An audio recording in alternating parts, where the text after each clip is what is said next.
এই S10 Max smart ওয়াচটি কীভাবে আপনারা মোবাইলের সাথে কানেক্ট করবেন সেটা আমরা আজকে দেখব। মোবাইলের সাথে কানেক্ট করার জন্য অবশ্যই আপনার মোবাইলে একটা সফটওয়্যার ইনস্টল করতে হবে যেটার নাম হচ্ছে ফিট প্রো। এই অ্যাপ্লিকেশনটা আপনারা আপনাদের মোবাইলে ইনস্টল করে নেবেন। দেন এটাকে আমি ওপেন করে নিচ্ছি।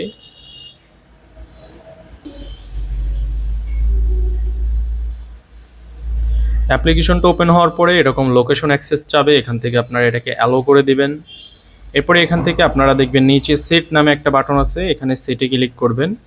এরপরে এখান থেকে দেখেন ব্লাইন্ড ডিভাইস টু এক্সপেরিয়েন্স মোর ফিচার, এখান থেকে অ্যালো করে দিবেন, এখান থেকে গট ইট করে দিবেন। এরপরে এখানে ক্লিক করবেন, তারপর এখান থেকে এগ্রিতে ক্লিক করবেন এবং আপনার ওয়াচটা অবশ্যই অন রাখতে হবে।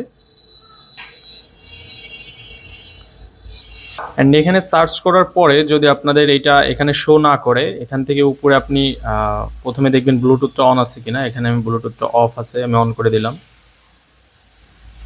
অ্যান্ড এবারে এখানে আবার রিফ্রেশ করব। এখন এইখানে দেখেন আমার এখানে দুইটা ডিভাইস শো করতেছে।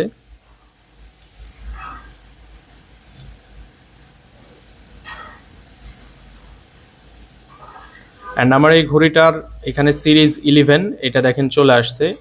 এই ঘড়িটার মডেল হচ্ছে সিরিজ 11। তো আপনারা হচ্ছে যখন এখানে সিরিজ 11টা পাবে, আপনারা এখান থেকে সিরিজ 11-এর উপর ক্লিক করবেন। অ্যান্ড এখানে একটু ওয়েট করবেন। Bluetooth connection base, time setting, user profile setting and target setting, এগুলো সব কমপ্লিট হলে পরে আপনার ঘড়িটির সাথে আপনার মোবাইল ডিভাইসটি কানেক্ট হয়ে যাবে। অ্যান্ড আমার এখানে দেখেন এই যে সিরিজ 11 এটা কানেক্ট হয়ে গেছে। অ্যান্ড এখন আমি যদি চাই এখানে যে ওয়ালপেপারটা আছে আমি এটাকে চেঞ্জ করতে, সেক্ষেত্রে আমি এই ওয়ালপেপারটা কীভাবে চেঞ্জ করব।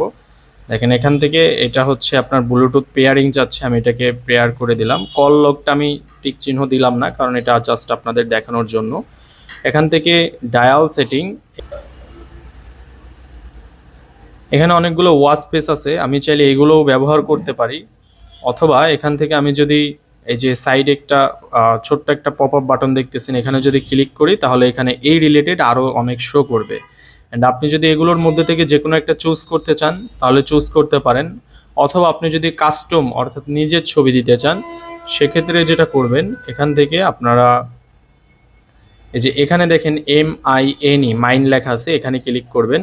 এখানে নিজের ছবি দিতে চাইলে অবশ্যই এখানে যে লগইন নামে একটা বাটন দেখতেছেন, এখানে লগইনে ক্লিক করে আপনার জিমেইলটা দিয়ে এখানে লগ ইন করে নিতে হবে। তো আমি এখন আর জিমেইল দিয়ে লগ ইন করবো না, আমি এখান থেকে একটা অ্যাজ ইউজুয়াল যেগুলো এখানে আছে এখান থেকে একটা চুজ করে নেই।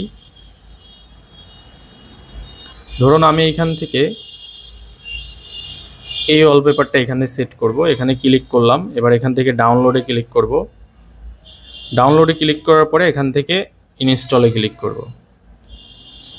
অ্যান্ড এখানে আমাকে একটু ওয়েট করতে হবে। And got it. এই যে দেখেন ঘড়ির মধ্যে এটা ইনস্টল হচ্ছে। এখানে আমাকে কিছু সময় লাগবে, 1 মিনিটের মতন সময় লাগে এটা ইনস্টল হতে। ওকে, এইটা হচ্ছে আমার 100% কমপ্লিট হয়ে গেছে। এখন এইখানে দেখেন ওয়ালপেপারটা এখানে সেট হয়ে গেছে ওয়াচ সেট হিসেবে। অ্যান্ড এই ঘড়িটার ওয়াচ সেটটা একটু কার্ভ হওয়ার কারণে এটা দেখতে খুবই প্রিমিয়াম লাগতেছে এবং ব্ল্যাক কালার হওয়াতে এটার সাথে ম্যাচ করে গেছে। অ্যান্ড আপনারা যদি ব্ল্যাক কালারের এরকম থিম লাগান তাহলে এটার সাথে ম্যাচ করে যাবে অ্যান্ড এটা দেখতে আরও বেশি গর্জিয়াস লাগবে। তো এইভাবে আপনি আপনার মোবাইলের সাথে এটাকে কানেক্ট করে খুব ইজিলি এটাকে হ্যান্ডেল করতে পারবেন। অ্যান্ড এখানে আরও অনেক ফিচার আছে যেগুলো আপনার মোবাইলের মাধ্যমে সেট করে রাখতে পারবেন এবং পরবর্তীতে আবার ডিসকানেক্ট করে দিলেও সেই ফিচারগুলো অটোমেটিক কাজ করবে। তো এই ছিল আজকের মতো ভিডিও। আশা করি আপনারা বুঝতে পারছেন যে কীভাবে এই ঘড়িটা আপনি মোবাইল ফোনের সাথে কানেক্ট করবেন। অ্যান্ড এরপরেও যদি আপনাদের কোনো প্রবলেম হয় বা ঘড়িটা ডিভাইসটা কানেক্ট করতে গিয়ে কোনো প্রবলেম ফেস করেন, তাহলে অবশ্যই আমাদেরকে ইনবক্স করবেন, আমরা সেটা সলভ করার ট্রাই করব।